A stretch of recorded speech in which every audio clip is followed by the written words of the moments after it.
September 15 வியாகுல அன்னையின் திருவிழா.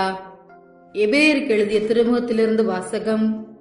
அதிகாரம் 5, இறை வார்த்தைகள் 7 முதல் 9 வரை. சகோதர சகோதரிகளே, கிறிஸ்து இவ்வுலகில் வாழ்ந்த காலத்தில் தம்மை சாவிலிருந்து காப்பாற்ற வல்லவரை நோக்கி உரத்த குரல் எழுப்பி கண்ணீர் சிந்தி மன்றாடி வேண்டினார். அவர் கொண்டிருந்த இறைப்பற்று கலந்த அச்சத்தை முன்னிட்டு கடவுள் அவருக்கு செவிசாய்த்தார். அவர் இறை மகனாயிருந்தும் துன்பங்கள் வழியே கீழ்ப்படிதலை கற்றுக்கொண்டார். அவர் நிறைவுள்ளவராகி தமக்கு கீழ்ப்படிவோர் அனைவரும் என்றென்றும் மீட்படைய காரணமானார். இது ஆண்டவர் வழங்கும் அருள்வாக்கு. இறைவா, உமக்கு நன்றி. நற்செய்தி வாசகம்.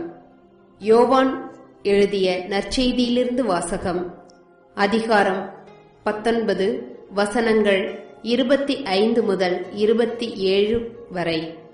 அக்காலத்தில் சிலுவை அருகில் இயேசுவின் தாயும் தாயின் சகோதரியும் குளோப்பாவின் மனைவியுமான மரியாவும் மகதலா மரியாவும் நின்று கொண்டிருந்தனர். இயேசு தம் தாயையும் அருகில் நின்ற தம் அன்பு சீடரையும் கண்டு தம் தாயிடம், அம்மா, இவரே உம் மகன் என்றார்.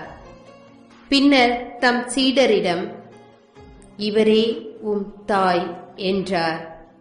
அந்நேரம் முதல் அச்சீடர் அவரை தம் வீட்டில் ஏற்று ஆதரவு அளித்து வந்தார். இது கிறிஸ்து வழங்கும் வாழ்வு தரும் நற்செய்தி. கிறிஸ்துவே, உமக்கு புகழ்.